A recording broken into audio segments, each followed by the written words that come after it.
My 15-year-old son goes to my married sister's house every weekend. When I found out why, I couldn't believe it. The age difference between my son and my sister isn't that big. He's 15 years old, and she's 20, so they've always been very close. Since he was a child, my son has always matured quickly for his age. At 11 or 12, he already wanted to dress like an adult and was very particular about his appearance. My sister and he were in similar stages of life, so they were very attached. When my sister turned 18, she started dating someone, then got engaged, and eventually married. That made her distance herself a little bit from my son, which was natural as their lives were taking different directions. After a while, my son reconnected with her and her husband, becoming close friends with him. Every weekend, my son wanted to go to their house, and I always allowed it because I could see that they had a good reputation. My sister's husband was very kind, so I always allowed it. One weekend, my son went to their house but forgot his phone charger. Since my sister and her husband used iPhones, they didn't have a charger compatible with his phone. He sent me a message asking if I could bring the charger, and I told him I would. Later, I ended up forgetting, and when I remembered, it was already around 11 p.m. My husband and I went to bring the charger. When we arrived, we called, but no one answered.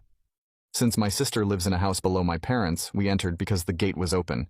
We went to her house, and the living room door was unlocked, so we went in.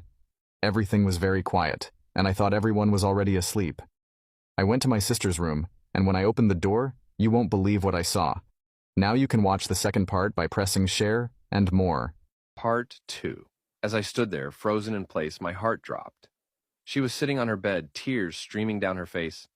Next to her was my son, his hand in hers, and he looked just as distraught. "Mom," he started, his voice cracking. "What's going on here?" I demanded, panic rising in my chest. She wiped her tears and looked at me with a sadness I'd never seen before. "I'm so sorry," she whispered. "For what?" I asked, my voice shaking. "What's happening?" He took a deep breath, his eyes welling up. "Mom, she has been sick," he said, his voice barely above a whisper. "I found out a few months ago when I saw her medicine. She didn't want to tell anyone, but I couldn't just leave her." My heart sank as the pieces fell into place. My son had been spending his weekends taking care of her, hiding this secret to protect us both. I couldn't believe how much he'd been carrying on his own. "Why didn't you tell me?" I asked, tears filling my eyes. "I didn't want to burden you," she replied, her voice trembling.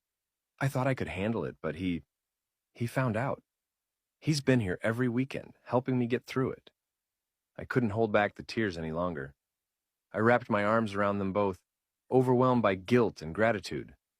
"We're going to get through this together," I said, my voice firm despite the tears. "You don't have to do this alone." In that moment, I realized just how strong my son was, and how much he'd sacrificed for our family. We were in this together now, and no matter what came next, we would face it as a family.